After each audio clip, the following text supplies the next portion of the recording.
जय हिंद दोस्तों, lab assistant भर्ती के अंतर्गत ज्योग्राफी फेस्टिवल में आपका स्वागत है। आज से आपके ज्योग्राफी विषय के एक एक यूनिट को लेकर महत्वपूर्ण प्रश्नों की एमसीक्यू सीरीज है वो स्टार्ट कर रहे हैं, ताकि लैब असिस्टेंट के इस फेस्टिवल के अंतर्गत आपकी अच्छी तैयारी हो सके, आपका अच्छा रिवीजन हो सके। चलिए आज स्टार्ट कर रहे हैं आपके सिलेबस की पहली यूनिट से, जो कि कक्षा 11 के पहले चैप्टर पर आधारित है। भूगोल एक समकालिक विषय के रूप में, भूगोल की शाखाएं और भूगोल का महत्व।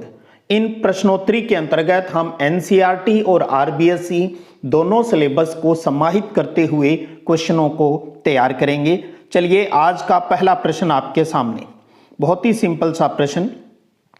निम्न में से किस विद्वान ने भूगोल यानी ज्योग्राफी शब्द का प्रयोग किया? हेरोडोट्स, गैलीलियो, इरेटोस्थनीज और अरस्तु। इन चारों में से कौन सा सही उत्तर है? भूगोल शब्द किसने दिया? ज्योग्राफी शब्द है वो किसने दिया? वो थे इरेटोस्थनीज। इरेटोस्थनीज ने भूगोल शब्द है ये दिया। अगला प्रश्न देखिए दूसरा। निम्न में से किस लक्षण को भौतिक लक्षण कहा जा सकता है? प्रश्न पर गौर करते चलें। किस लक्षण को भौतिक लक्षण कहा जाता है? पत्तन, मैदान, सड़क या जल उद्यान?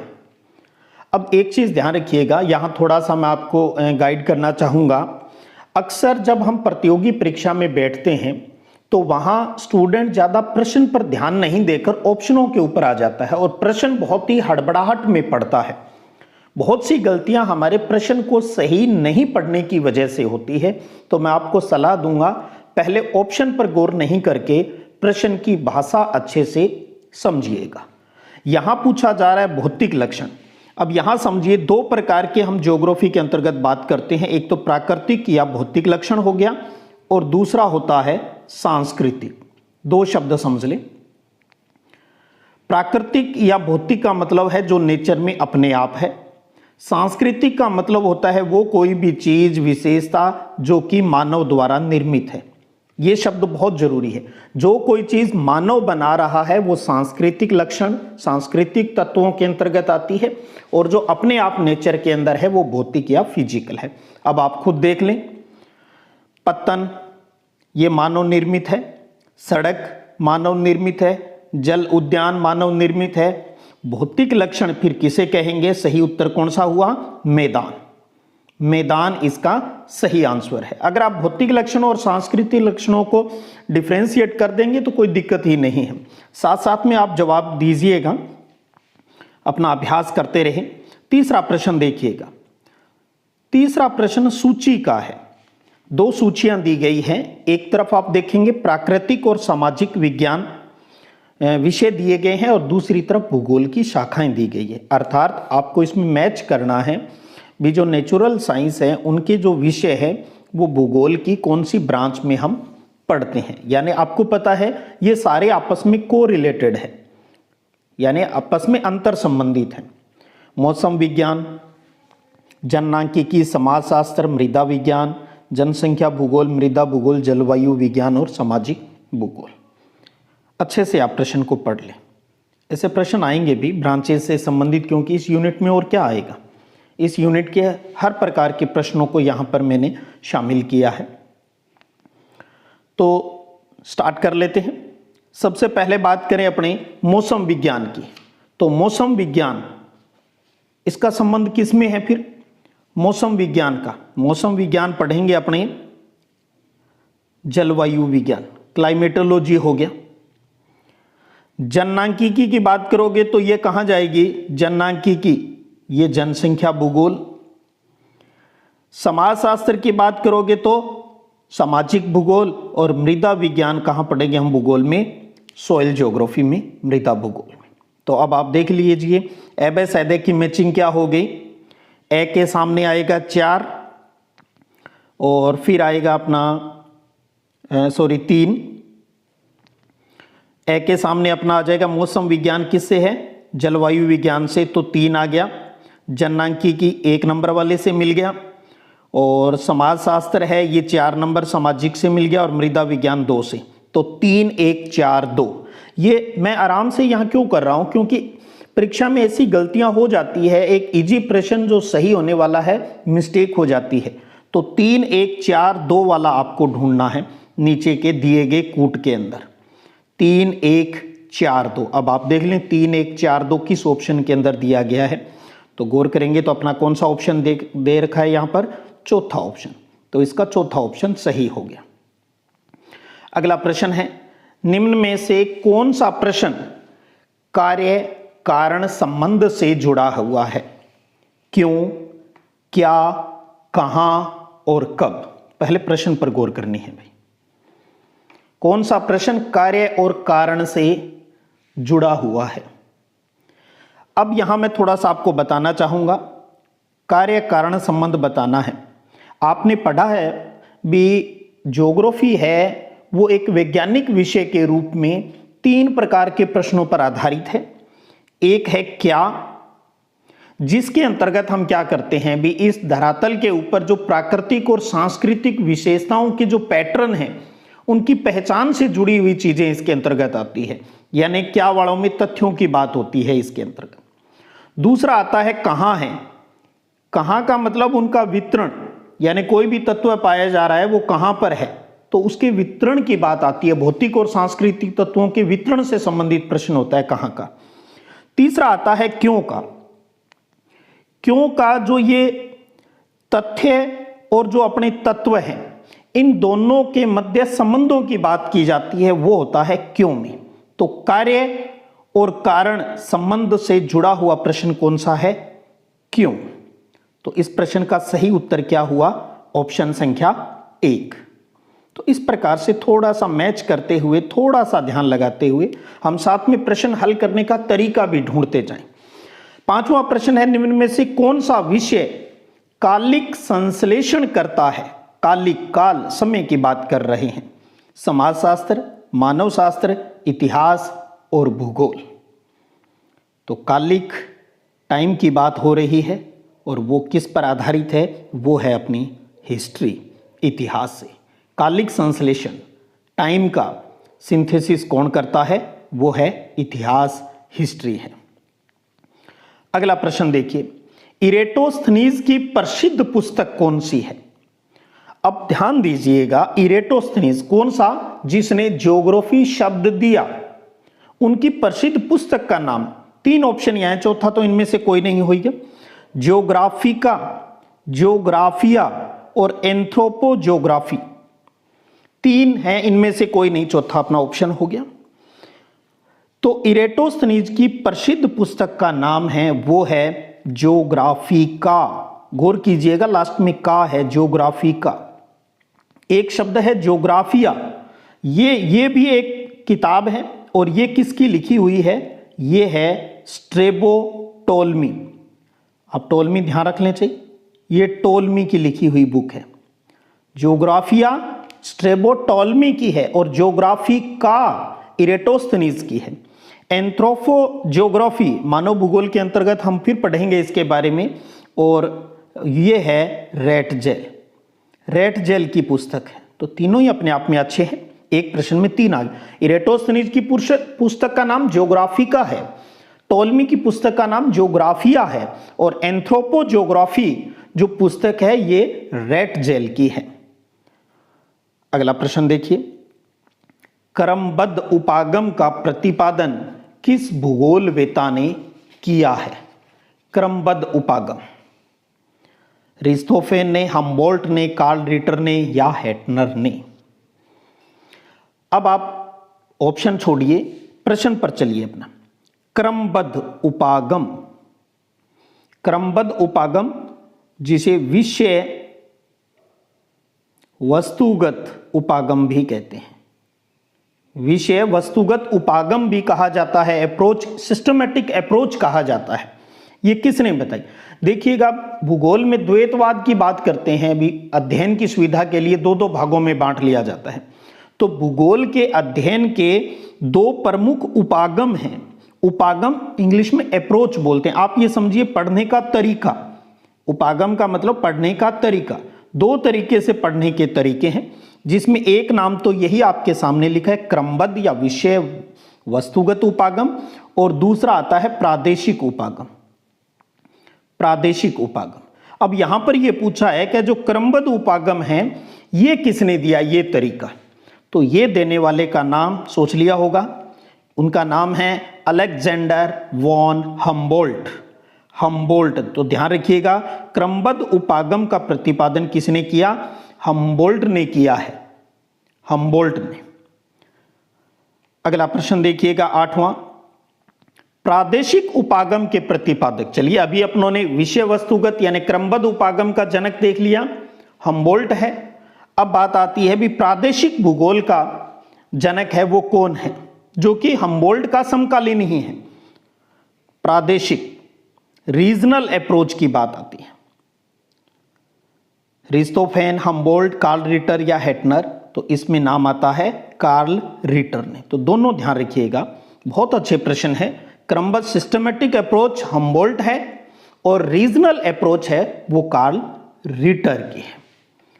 तो अगला प्रश्न 9वां प्रश्न देखिए, पृथ्वी की स्थलाकृतियों का अध्ययन करने वाला विज्ञान कौन सा है। पृथ्वी के ऊपर जो स्थलाकृतियां हैं उनका अध्ययन करने वाला विज्ञान, आप हम भौतिक भूगोल, मानव भूगोल के अंतर्गत बहुत से इनकी ब्रांचेज पढ़ते हैं जो कि विषय वस्तुगत या क्रमबद्ध उपागम के आधार पर है। तो भू आकृति विज्ञान, जलवायु विज्ञान, समुद्र विज्ञान या मृदा विज्ञान। अब नाम से स्पष्ट है, इसमें आपको मुझे नहीं लगता कोई दिक्कत होगी। पृथ्वी की स्थलाकृतियों का अध्ययन है, मॉर्फोलॉजी के अंतर्गत होता है, जियो मॉर्फोलॉजी, और वो है भू आकृति विज्ञान।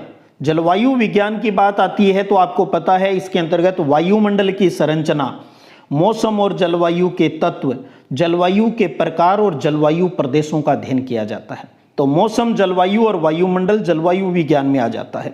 समुद्र विज्ञान में आपको पता है महासागरों, महाद्वीपों, इनकी बात अपने करते हैं। मृदा विज्ञान के अंतर्गत मिट्टी के प्रकार आ गए, उनका वितरण आ गया, निर्माण की क्या प्रक्रिया है, उन चीजों के ऊपर बात की जाती है। समुद्र विज्ञान या जल विज्ञान कह लें, ये हो ही गया अपना, इसमें समुद्र, नदी, झीलें, उनकी बातें हम करते हैं, उनका अध्ययन किया जाता है। अगला प्रश्न देखिएगा 10वां, अल्पकालिक वायुमंडलीय दशाओं को कहते हैं। बहुत ही सिंपल सा प्रश्न, मौसम, जलवायु, कटिबंध, जोन या संरचना। अल्पकालिक वायुमंडलीय दशाओं को क्या कहा जाता है, अल्पकालिक वायुमंडलीय दशाओं को कहा जाता है मौसम, मौसम कहा जाता है। अगला प्रश्न देखिएगा 11वां प्रश्न है, जलवायु विज्ञान के अंतर्गत किसका अध्ययन किया जाता है, स्थलमंडल, जलमंडल, जैवमंडल या वायुमंडल। जलवायु विज्ञान के अंतर्गत अभी हमने ऊपर बात की थी, इसके अंतर्गत वायुमंडल की संरचना, मौसम, जलवायु के तत्व, जलवायु के प्रकार और जलवायु प्रदेशों का अध्ययन किया जाता है। तो जलवायु विज्ञान क्लाइमेटोलॉजी है, इसके अंतर्गत फिर इन ऑप्शन में से किसकी बात करेंगे हम, वायुमंडल का अध्ययन किया जाता है, क्योंकि मौसम, जलवायु, इनसे बारिश, ये जुड़ी हुई सारी चीजें किस में है, वायुमंडल से जुड़ी हुई है, तो इसमें वायुमंडल का अध्ययन किया जाता है। अगला प्रश्न है, पृथ्वी की पार्थिव एकता पर बल किसने दिया है, पृथ्वी की पार्थिव एकता पर बल किसने दिया है। तो अब दिए गए ऑप्शन के आधार पर बात करें यहां, तो वो नाम आते हैं हम्बोल्ट और रिटर ने, भी एक ही है सब कुछ। पार्थिव एकता, पृथ्वी की पार्थिव एकता के ऊपर बल किसने दिया, हम्बोल्ट और रिटर ने दिया। हम्बोल्ट वो जिसने क्रमबद्ध उपागम की बात की, और कार्ल रिटर वो जिसने प्रादेशिक उपागम की बात की। एक ही सिक्के के दो पहलू हैं, अलग अलग नहीं कर सकते। अगला प्रश्न देखिएगा 13वां, पृथ्वी तल पर स्थित समस्त स्थलखंडों तथा उनके विभिन्न स्वरूपों का अध्ययन किया जाता है, किसमें किया जाता है। पृथ्वी तल पर स्थित समस्त स्थलखंडों और उनके विभिन्न स्वरूपों का अध्ययन किया जाता है। जलमंडल, वायुमंडल, जैवमंडल या स्थलमंडल, किसका अध्ययन किया जाता है, क्या उत्तर आएगा इसका, तो वो है स्थलमंडल।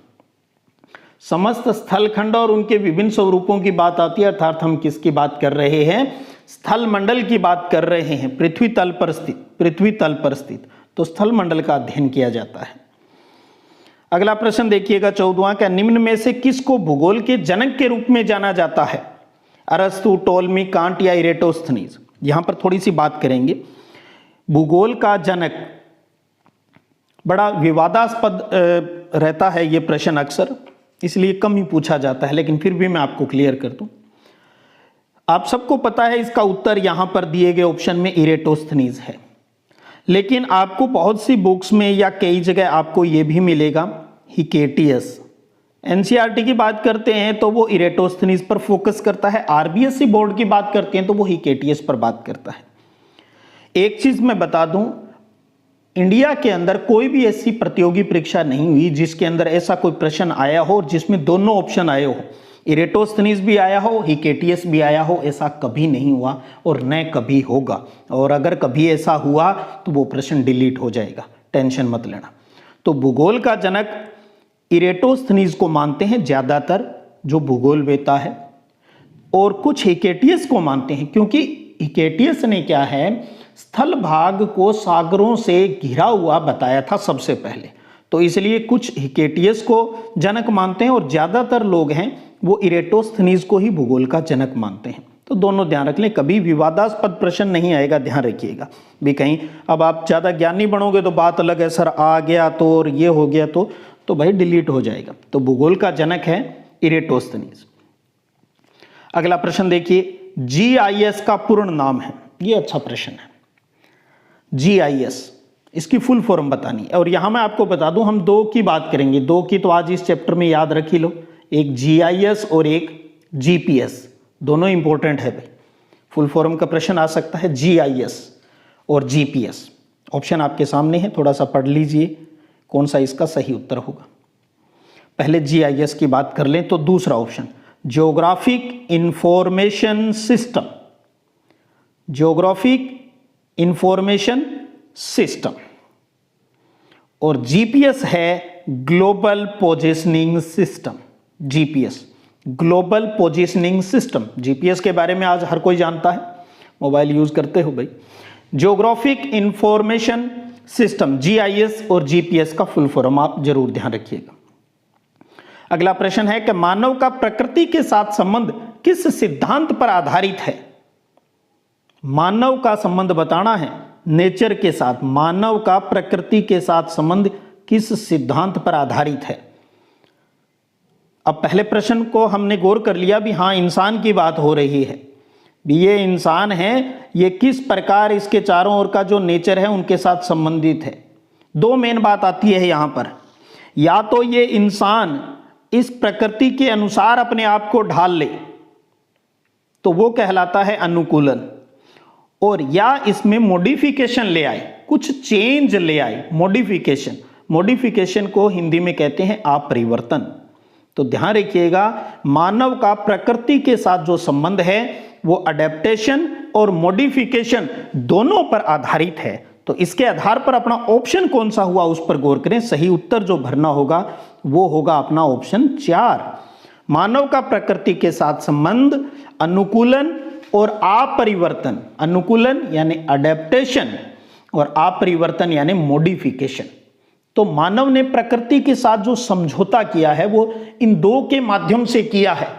भाई कुछ हम बदलें कुछ तुम बदलो और ढोलना, तो इन दोनों के आधार पर। अगला प्रश्न देखिएगा 17वां, निम्न में से कौन सा प्राकृतिक पर्यावरण का तत्व नहीं है। फिर एक प्रश्न आ गया स्टार्टिंग वाला, भौतिक पर्यावरण, भौतिक तत्व, कौन सा प्राकृतिक पर्यावरण का तत्व नहीं है। बस ध्यान रखिए, एक नेचर की बात होती है और एक कल्चरल की बात होती है, प्राकृतिक या सांस्कृतिक। प्राकृतिक तत्व नहीं है, नदी है अपने आप, वन है अपने आप हो जाता है, पर्वत श्रेणी है ये प्राकृतिक है। कौन सा नहीं है भी, नगर, नगर तो इंसान ने बसाए हैं। तो नगर किस में आएगा, फिर ध्यान रखिएगा, ये आएगा सांस्कृतिक तत्व में, सांस्कृतिक तत्व में आएगा। अगला प्रश्न देखिएगा 18वां, निम्न में से किसका संबंध भौतिक भूगोल से नहीं है। किसका संबंध भौतिक भूगोल से नहीं है। आज हम अगर फिजिकल ज्योग्राफी की बात करें तो उसमें हम किसकी बात करते हैं, हम स्थल मंडल की बात करते हैं, हम जल मंडल की बात करते हैं, हम वायुमंडल की बात करते हैं। तो किसकी बात नहीं करते, ह्यूमन, मानव अधिवास की बात नहीं करते, क्योंकि मानव अधिवास है ये ह्यूमन ज्योग्राफी का विषय है, उसकी ब्रांच है। ये भौतिक भूगोल के अंतर्गत तो स्थलमंडल, जलमंडल, वायुमंडल इन सब का अध्ययन किया जाता है, जबकि मानव अधिवास का जो संबंध है, जो पढ़ाई की जाती है, वो मानव भूगोल के अंतर्गत की जाती है। अधिवास यानी सेटलमेंट, जो गांव और बस्तियों की बात की जाती है, नगरों की बात की जाती है, इसमें किस प्रकार से कहाँ रहता है, कैसी विशेषताएं हैं वहाँ की। तो 18वें का 4 नंबर ऑप्शन। 19वां प्रश्न का निम्न में से भूगोल की कौन सी शाखा मानव भूगोल की शाखा नहीं है। लीजिए अब मानव भूगोल पर आगे। मानव भूगोल की शाखा नहीं है ये बताना है। जनसंख्या भूगोल मानव भूगोल की ब्रांच है। अधिवास भूगोल, सेटलमेंट ज्योग्राफी मानव भूगोल की ब्रांच है। पॉलिटिकल ज्योग्राफी है वो मानव भूगोल की ब्रांच है। और कौन सा नहीं है, स्पष्ट दिख रहा है यहाँ पर, क्लाइमेटोलॉजी जलवायु विज्ञान नहीं है, क्योंकि ये किसके अंतर्गत आएगा, ये भौतिक भूगोल के अंतर्गत अध्ययन किया जाता है इसका। अगला प्रश्न देखिएगा, 20वां प्रश्न है कि भौतिक भूगोल की जिस शाखा में तापमान, वायुदाब, पवनों की दिशा, गति, आर्द्रता, वायु राशियां, विक्षोभ आदि के विषय में अध्ययन किया जाता है वो कौन सी है। टेम्परेचर, वायुदाब, पवन की दिशा क्या है, गति, नमी, वायु राशियां, विक्षोभ, सब कुछ दे दिया अभी यहाँ पर, वो बताना है। यानी एटमॉस्फेयर से जुड़ी हुई, वायुमंडल से जुड़ी हुई सारी चीजें आ गई भाई यहाँ पर, सारी चीजें वायुमंडल से जुड़ी हुई यहाँ पर दे दी। तो वायुमंडल से जुड़ी हुई बात आते ही सीधा दिमाग में आ जाना चाहिए कौन सा, चौथा ऑप्शन, जलवायु विज्ञान, क्लाइमेटोलॉजी, जलवायु विज्ञान। हमने पीछे पढ़ा है ना क्लाइमेटोलॉजी। क्लाइमेटोलॉजी के अंतर्गत हम वायुमंडल की संरचना, मौसम, जलवायु के तत्व, जलवायु के प्रकार, प्रदेश, सारी, तो ये सारे जो पॉइंट ऊपर दे रखे हैं ये वहीं से जुड़े हुए हैं। तो क्लाइमेटोलॉजी इसका उत्तर हो गया, जलवायु विज्ञान। अगला प्रश्न है वो घटक जो भौतिक भूगोल के अंग के रूप में विवादास्पद है वो है। बड़ा प्यारा प्रश्न है। वायुमंडल, जलमंडल और स्थलमंडल। प्रश्न पर गौर करें एक बार फिर। भौतिक भूगोल के अंग के रूप में विवादास्पद है। जब भौतिक भूगोल की बात आती है ना, तो हम 3 चीजों की बात अक्सर करते हैं, स्थलमंडल, जलमंडल और वायुमंडल भी, इनका अध्ययन भौतिक भूगोल में किया जाता है नेचुरल तरीके से। लेकिन ये कह रहा है विवादास्पद, ये क्या मुद्दा हुआ। विवादास्पद का जो इश्यूज है वो है चौथा जो आपका ऑप्शन है यहाँ पर, जीवमंडल, बायोस्फीयर की बात आती है। कुछ भूगोलवेता ये मानते हैं भी जो जैव मंडल है वो भौतिक भूगोल का ही एक भाग है, स्थल, जल और वायु, यहीं पर तो सब कुछ होता है। तो क्या जैव मंडल भौतिक भूगोल की ही एक ब्रांच हो गई। कुछ ये कहते हैं नहीं जी, इसको तो हम अलग से रखेंगे, हम ह्यूमन ज्योग्राफी, हम जो फिजिकल ज्योग्राफी और उसके साथ साथ हम एक बायो ज्योग्राफी, जैव भूगोल को अलग से पढ़ेंगे, जैव मंडल के बारे में अलग से पढ़ेंगे। तो इसलिए ये विवादास्पद है, गौर कीजिएगा। तो जैव मंडल है वो भौतिक भूगोल के अंग के रूप में विवादास्पद है, वैसे कोई विवाद नहीं है। पर्टिकुलर सब्जेक्ट के आधार पर विवाद रहता है भी ये जैव मंडल भौतिक भूगोल में पढ़ा जाए या नहीं पढ़ा जाए। वैसे तो समझिएगा, आप सबको अच्छे से समझ है इस चीज की भी, भूगोल तो एक ही है। ये तो हमने पढ़ने के उद्देश्य से 2 ब्रांच बना दी भी, भौतिक भूगोल और मानव भूगोल। ये सिर्फ पढ़ने के उद्देश्य से है, वरना सब जुड़े हुए हैं आपस में, कोई अलग अलग कुछ नहीं है। अब अगला प्रश्न सिंपल सा का, भूगोल की 2 प्रमुख शाखाएं हैं। भूगोल की 2 प्रमुख शाखाएं, ऑप्शन आपके सामने है, पहले ऑप्शन पढ़ लें। कृषि, आर्थिक, भौतिक, मानव, पादप, जीव, मौसम, जलवायु, भूगोल। अच्छे गौर से आप पढ़ लें, कहीं कोई विवादास्पद प्रश्न नहीं है। भौतिक भूगोल और मानव भूगोल, भूगोल की 2 प्रमुख शाखाएं हैं, फिजिकल ज्योग्राफी और ह्यूमन ज्योग्राफी। अब देखिए अगला प्रश्न है कि पृथ्वी की आयु मानी जाती है, पृथ्वी की आयु कितनी मानी गई है। 4.8 अरब, 5 अरब, 4.6 अरब वर्ष, 3.9 अरब वर्ष।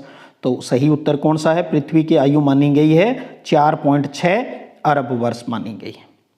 आगे भी हम उत्पत्ति पृथ्वी की करेंगे तो वहां पर भी इस प्रकार के प्रश्न आ जाएंगे। अगला प्रश्न देखिए कि निम्न में से सही कथन है, भूगोल से जुड़ी हुई कुछ लाइन दे रखी है। भूगोल एक संश्लेषणात्मक विषय है। भूगोल एक संश्लेषणात्मक, सिंथेसिस मतलब क्या होता है, सिंथेसिस संश्लेषणात्मक, यानी भिन्न भिन्न विचारों का मिश्रण है। बिल्कुल सही है, एकीकृत है, भिन्न भिन्न विचारों का एकीकरण मिलता है इसके अंतर्गत, जो क्षेत्रीय संश्लेषण का प्रयास करता है। तो भूगोल एक संश्लेषणात्मक विषय है, यह कथन सही है बिल्कुल। पृथ्वी का आकार भूआब यानी जियोड है, गोल नहीं है बिल्कुल, जियोड, बिल्कुल सही, पृथ्वी का जो आकार है वो जियोड प्रकार का है। तीसरा, भूगोलवेत्ता का मूल उपकरण है वो मानचित्र है जो द्विआयामी प्रदर्शन होता है इससे, तो ये भी सही है।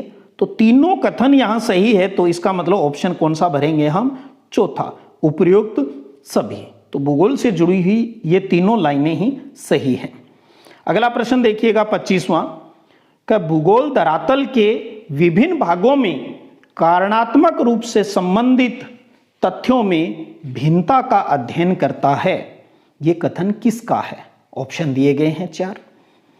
भूगोल धरातल के विभिन्न भागों में कारणात्मक रूप से संबंधित तथ्यों में भिन्नता का अध्ययन करता है। शब्द पकड़िएगा आप इसमें, कारणात्मक रूप से भिन्नता का अध्ययन करता है, तो भिन्नता तो कई जगह मिल जाएगी। तो यहां कारणात्मक रूप से, जब कारण के आधार पर भिन्नता का अध्ययन किया जाता है, तो ये परिभाषा जर्मन के भूगोलवेत्ता एल्फ्रेड हेटनर की है। एल्फ्रेड हेटनर, जो कारणात्मक रूप से संबंधित तथ्यों की भिन्नता का अध्ययन करता है। क्योंकि एक आपने अमेरिका के रिचर्ड हॉडसन की परिभाषा देखी होगी कि भूगोल का उद्देश्य धरातल की प्रादेशिक या क्षेत्रीय भिन्नता का वर्णन और व्याख्या करना है। जब क्षेत्रीय भिन्नता का वर्णन और व्याख्या की बात आती है, क्षेत्रीय भिन्नता के वर्णन और उसकी व्याख्या की, तो वो रिचर्ड हॉडसन है जो अमेरिका का है। और कारण के आधार पर भिन्नता का अध्ययन किया जाता है, तो वो जर्मनी के एल्फ्रेड हेटनर है। अगला प्रश्न देखिएगा, भारतीय भूगोल का जनक किसे कहा जाता है? ऑप्शन आपके सामने है, बहुत प्यारा प्रश्न है। भारतीय भूगोल का जनक कहा जाता है जेम्स रेनेल। जेम्स रेनेल को भारतीय भूगोल का जनक कहा जाता है, ध्यान रख लीजिएगा इसको। अगला प्रश्न है कि पृथ्वी की एकता, पार्थिव एकता पर बल किसने दिया? ये ऊपर आ भी चुका है प्रश्न, तो दोबारा हो गया ये। तो पृथ्वी की एकता, पार्थिव एकता पर बल किसने दिया? हम्बोल्ट ने और रिटर ने दिया है। तो सही उत्तर ऑप्शन कौन सा हो गया? तीसरा। 2 उत्तर सही हैं, तो फिर देखना भी उसका कोई और कहीं उल्लेख है क्या। तो तीसरे में कह रहा है कि 1 और 2 दोनों सही, तो उत्तर कौन सा भरेंगे? तीसरा। तो पार्थिव एकता पर बल किसने दिया है? हम्बोल्ट और रिटर ने, जो वही क्रमबद्ध सिस्टमेटिक अप्रोच और रीजनल अप्रोच की बात करते हैं। अगला प्रश्न है 28वां, कि भौतिक वातावरण और जीवन के अंतर संबंध का अध्ययन भौतिक भूगोल है। भौतिक वातावरण और जीवन के अंतर संबंध का अध्ययन भौतिक भूगोल है। ये किस भूगोलवेत्ता का कथन है? कांट का, आर्थर होम्स का, लोबेक का या केन का? तो ध्यान रखिएगा, भौतिक वातावरण और जीवन के अंतर संबंधों का अध्ययन, भौतिक वातावरण और जीवन के अंतर संबंधों का अध्ययन, ये परिभाषा है लोबेक की। लोबेक की, कहीं ये नहीं हो बड़ा उत्तर देकर सोच लें, लोबेक की परिभाषा है भी। तो इस प्रकार से आपकी इस फर्स्ट यूनिट के अंतर्गत ये 28 इंपॉर्टेंट क्वेश्चन छांटे हैं। इनके साथ साथ हमने इसके आसपास जुड़े हुए कुछ महत्वपूर्ण तथ्यों की बात भी की है। तो इसी प्रकार से आप इनका जो अभ्यास है वो करते रहिएगा। और हमें इस एग्जाम को एग्जाम नहीं मानकर एक त्योहार मानना है, एक फेस्टिवल मानना है, क्योंकि फेस्टिवल में आनंद आता है और एग्जाम में टेंशन होती है। तो हमें इसको फेस्टिवल मानते हुए रोज अपनी एक प्लानिंग करनी है। जैसे घर में फेस्टिवल की तैयारी करते हैं भी, ऐसे ऐसे ये करेंगे अपने उस दिन, तो सेम एक प्लानिंग के तहत आगे बढ़ेंगे। एग्जाम नहीं, फेस्टिवल है, फेस्टिवल है और फेस्टिवल उत्सव है, एंजॉय कर रहे हैं, अभ्यास कर रहे हैं। मेरे से जितना बन पड़ेगा मैं आपके लिए हाजिर हूं। तो कल हम अगली यूनिट के इंपॉर्टेंट क्वेश्चनों को लेकर फिर मिलेंगे। तब तक जय हिंद, जय भारत।